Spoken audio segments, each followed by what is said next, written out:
My name is Garrison Evers. I speak for the trustees. From the vantage point of a great many of you, I come from what you consider the future.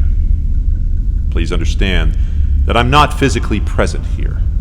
You are experiencing what might be thought of as a talking picture created by a machine in the rear of this room. We know moving, speaking images may seem novel and fantastical, and we apologize if you find it unsettling. In addition, there will be those of you who will understand me to come from the past. For you, this presentation may seem disturbingly antiquated, a fossil of long obsolete technologies. You are watching what historians call a movie. All of you are among the very few survivors of an abrupt and inexplicable aberration in the natural flow of time.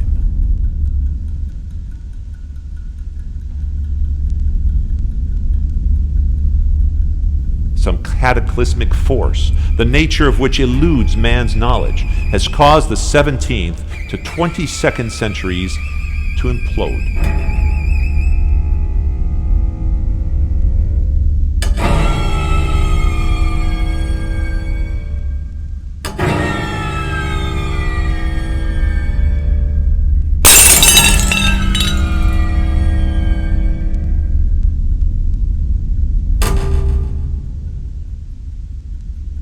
We comprehend no more than the vaguest shreds of what made this aberration possible. But approximately 600 years have merged or overlapped. Everyone within this chronological span has traveled in time, and there is at present no known method for undoing what has been done.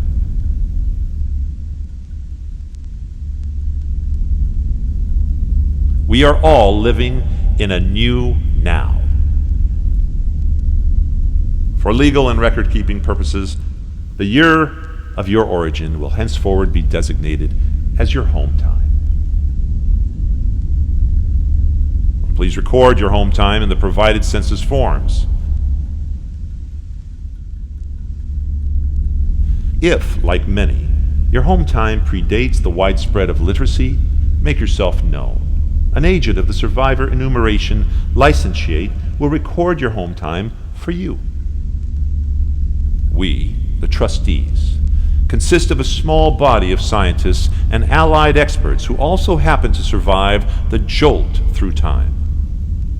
We are struggling to discover why and how this new now came about.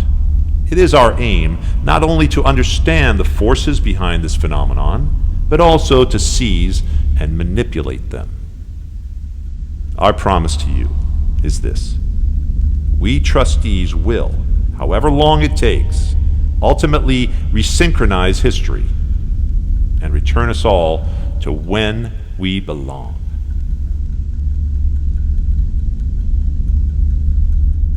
Let us now speak of the incongruity. The incongruity has become our term of art for whatever freak of nature caused this time implosion. And as you personally witnessed, the incongruity did not affect just people.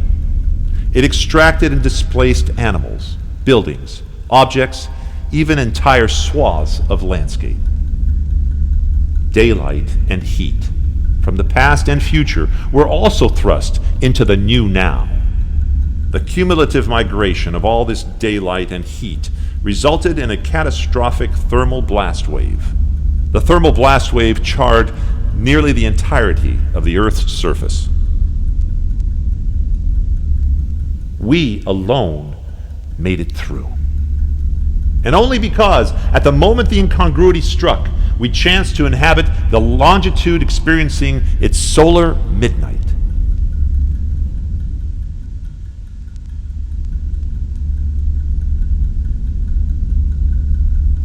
The sun was exactly opposite our position on the globe, leaving a minimal amount of light and heat to be transported through time.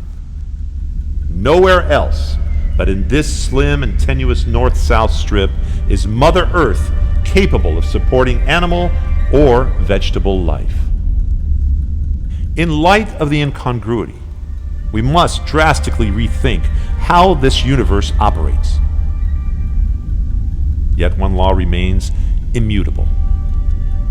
Physical objects cannot occupy the same place at the same time. Even here, the time disaster leveled every city and town worthy of mention. It inflicted unprecedented levels of human casualties.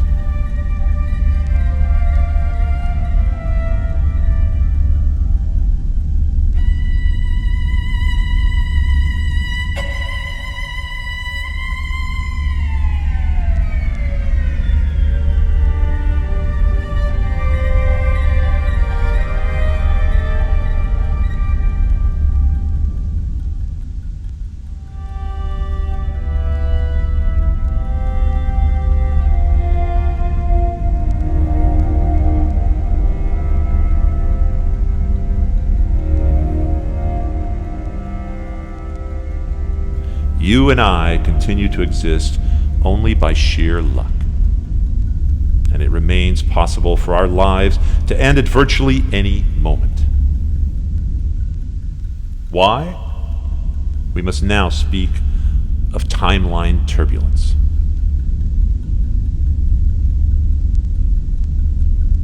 Through no fault of their own, a certain set of people and artifacts arrived in the new now saturated with a corrosive property, one that perverts the very principle of cause and effect.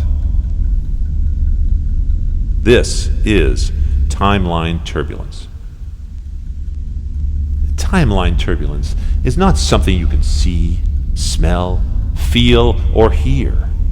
It is detectable only under laboratory conditions. But it plays havoc with the instruments and devices we are developing to send you back to your home times. Worse, if allowed to accumulate, timeline turbulence may spark another incongruity. This would utterly vanquish we very few who remain.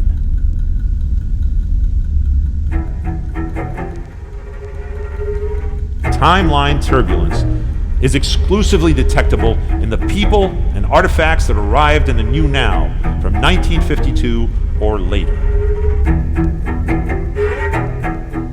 On account of the threat they present, it shall henceforth be illegal for anyone or anything from 1952 or later to exist.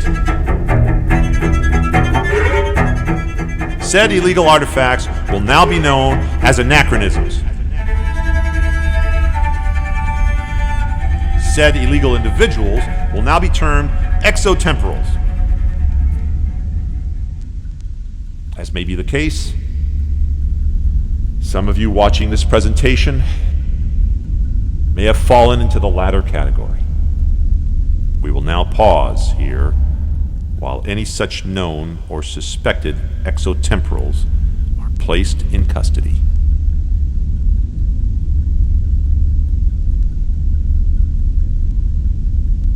You will likely just have witnessed that we trustees have constituted a special corps of police to enforce the laws against anachronisms and exotemporals. Like you, these men and women all predate 1952. But unlike you, they have been trained to locate identify, and remove all persons and objects that pose a timeline turbulence danger to the fragile new now. These agents are the resynchronizers. To carry out their sworn mission, the resynchronizers have been authorized to employ a limited number of anachronistic devices. Fight fire with fire is a useful metaphor for this seemingly counterintuitive exigency.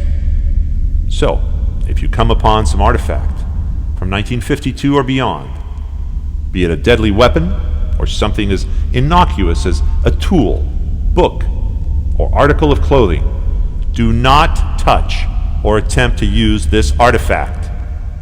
Contact the resynchronizers. Moreover, if you suspect someone of suspicious chronological origin, cease all interaction with that person. Contact the resynchronizers.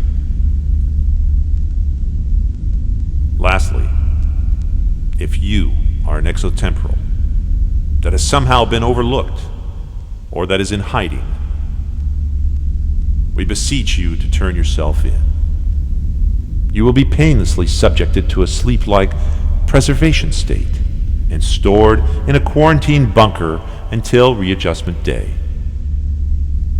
Readjustment day will be that happy occasion when all survivors are reinstated to their home times. We calculate that you will return with no memory of this traumatic interruption of your life, and no evidence whatsoever of the years that, in the meantime, may have passed.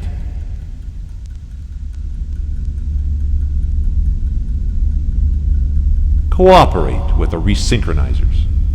These individuals' strengths of character, skills, and specific backgrounds make them indispensable to our efforts.